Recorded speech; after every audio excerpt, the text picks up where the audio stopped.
So ముందుగా మా Delhi bureau chief Krishna ఉన్నారు మనతో మాట్లాడేందుకు. Krishna, good evening.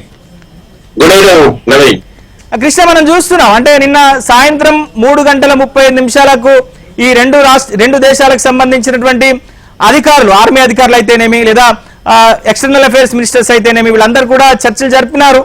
సో కాల్పుల విరమణకు ఈ రెండు దేశాలు కూడా ఒప్పందం అంటే నిర్ణయం ప్రకటించాయి. సో ఆ తర్వాత 5 గంటలకు దీన్ని అధికారికంగా ప్రకటించాయి. అయినప్పటికీ కూడా కొంత ఇటు జమ్మూ కాశ్మీర్ లో కాల్పులు కూడా కొనసాగాయి. సో తర్వాత ఇవాళ ట్రంప్ చేసేటువంటి స్టేట్మెంట్ మనం ఎట్లా చూసుకోవాలి? సో రెండు దేశాల మధ్య ఉద్రిక్తతను తగ్గించేందుకు లేదా యుద్ధం దాకా పోకుండా ఉండేందుకు ఒక పెద్దన్న పాత్రలో అమెరికా పోషించినటువంటి పాత్రను తప్పుపట్టలేరు. కానీ ఒక భారతదేశానికి సంబంధించినటువంటి అంతర్గత అంశంగా ఉన్నటువంటి జమ్మూ కాశ్మీర్ అంశంలో తాము చొరవ తీసుకుంటామంటూ చేసేటువంటి వ్యాఖ్యలు మనం ఎట్లా చూడాలి?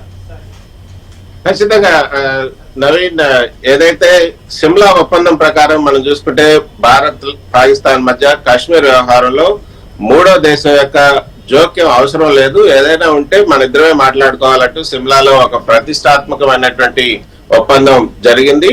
అయితే ఆ ఒప్పందాన్ని, సిమ్లా ఒప్పందాన్ని ప్రస్తుతం పాకిస్తాన్ అయితే సస్పెండ్ చేసింది. పాకిస్తాన్ ఆ ఒప్పందాన్ని అబెన్స్ లో పెట్టింది. అయితే ఆ తర్వాత జరిగినటువంటి పరిణామాలు మనం చూసాం. అక్కడ పెహల్గాం దాడి, తర్వాత ఈ యొక్క ఆపరేషన్ సింధూర్, ఇవన్నీ జరిగిన తర్వాత ఇప్పుడు మళ్ళీ ఆ సిమ్లా ఒప్పందాన్ని పాకిస్తాన్ అంగీకరిస్తుందా లేదా అన్నది కూడా మనం చూడాల్సి ఉంటుంది. మనం కూడా ఇప్పుడు వాళ్ళకి సింధు నదీ జలాలను వదిలిపెట్టట్లేదు. తర్వాత మనం ఏదైతే ఆంక్షలు విధించామో పెహల్గాం తర్వాత, ఆ ఆంక్షలన్నింటినీ కూడా అలాగే ఉంచాం, వాటన్నిటిని కూడా ఏమీ ఎత్తేయలేదు.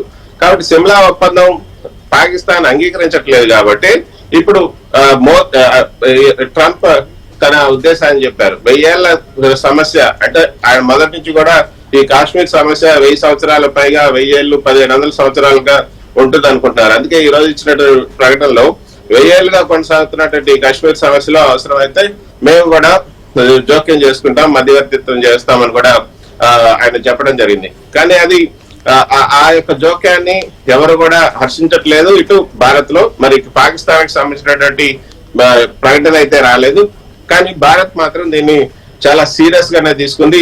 ఇందులో వేరే ఇతరుల జోక్యం మాకు అవసరం లేదు అంటూ కూడా చెప్పడం జరిగింది. అయితే ప్రధాని మోదీ మాత్రం చాలా క్లియర్ కట్ గా జేడీ వాన్స్ కి ఆయన ఈ యొక్క ఈ కాల్పుల విరమణకు సంబంధించి జేడీ వాన్స్ మాట్లాడినప్పుడు ఆయనతో చాలా క్లియర్ గా ఇందులో వేరే వాళ్ళ జోక్యం మాకు అవసరం లేదని చెప్తూనే భారత్ స్టాండ్ ఏంటి, ఆపరేషన్ సింధూర్ ఎందుకు చేయాల్సి వచ్చింది, తర్వాత ఈ ఉగ్రవాదులకు పాకిస్తాన్ ఏ విధంగా అండగా ఉంది, తర్వాత వాళ్ళకి ఏ విధంగా శిక్షణ ఇస్తుంది, ఈ వివరాలన్నింటినీ కూడా జేడీ వాన్స్ చెప్పారు.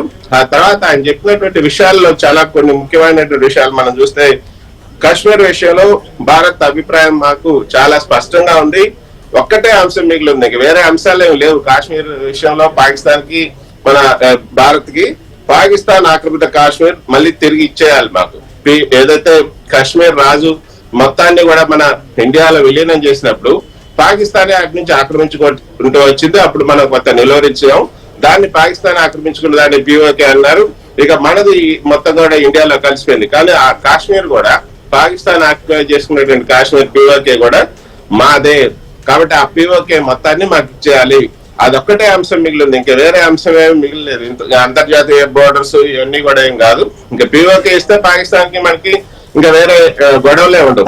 ఆ ఒక్కటే అంశం మిగిలింది. పాకిస్తాన్ మొత్తం ఆ పాకిస్తాన్ ఆక్రమిత కాశ్మీర్ తిరిగి ఇవ్వాలి. మిగతా ఏ విషయం పైన చర్చించాల్సినటువంటి అవసరం లేదు. తర్వాత ఉగ్రవాదులను అప్పగిస్తే, అంటే పాకిస్తాన్ ఉగ్రవాదులను అప్పగించే అంశంపై మాట్లాడితే మేము మాట్లాడేందుకు మాత్రమే సిద్ధంగా ఉన్నాం. వాళ్ళు ఆ ఉగ్రవాదులను అయితే మాకు అప్పగించాలి. ఎవరైతే భారత భూభాగం పైన పాకిస్తాన్ భూభాగాన్ని ఉపయోగించుకొని భారత్ భూభాగం పైన ఉగ్రవాదాన్ని రెచ్చగొడుతున్నారు, పీఓకే నుంచి రెచ్చగొడుతున్నారు, వాళ్ళందరినీ కూడా ఇచ్చేయాలి. ఆ లిస్టు మేము వాళ్ళకి ఇస్తాము. ఆ ఉగ్రవాదులను అప్పగించే అంశంపై మాట్లాడితే మాత్రమే మేము మాట్లాడేందుకు సిద్ధంగా ఉన్నాం. మిగతా ఎటువంటి అంశం పైన కూడా చర్చించాలనే అవసరం మాకు లేదు, ఉద్దేశం కూడా లేదు. మధ్యవర్తిత్వం చేయాలని ఎవరు కోరినప్పటికీ కూడా మాకు అవసరం లేదు. చాలా స్పష్టంగా నో మీడియేషన్ అని కూడా ఆయన చెప్పడం జరిగింది.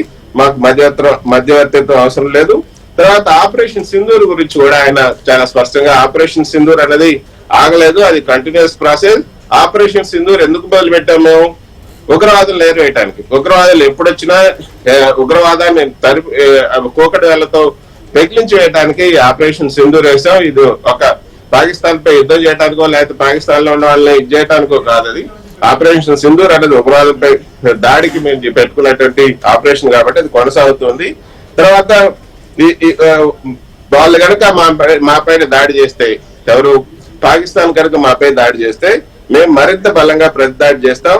మా సంయమనం బలహీనత కాదు, దాన్ని మాత్రం వాళ్ళకి చాలా స్పష్టంగా చెప్పండి అంటూ జేడీ వాన్స్ కి ప్రధాని మోదీ చెప్పడం జరిగింది. వాళ్ళు మా మీద కనుక దాడి చేస్తే మేము ప్రతి దాడి చాలా బలంగా ఉంటుంది, మా సంయమనం మా బలహీనత కాదు.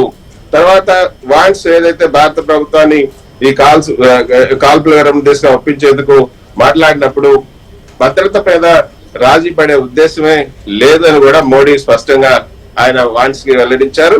తర్వాత భారత సార్వభౌమత్వాన్ని కాపాడే దృఢ సంకల్పాన్ని మేము కలిగి ఉన్నాం. సో మా యొక్క అభిప్రాయాన్ని కూడా మీరు తెలుసుకోండి అంటూ కాల్పుల విరమణకు సంబంధించి జేడీ వ్యాన్స్ తో మాట్లాడినప్పుడు ఆయన మా యొక్క అభిప్రాయాన్ని మీరు తెలుసుకోండి, కాశ్మీర్ విషయంలో మూడో వాళ్ళ జోక్యం అవసరం లేదు, తీవ్రవాదులను అప్పగించాల్సిందే, ఆపరేషన్ సింధూర్ అయితే కొనసాగుతుంది.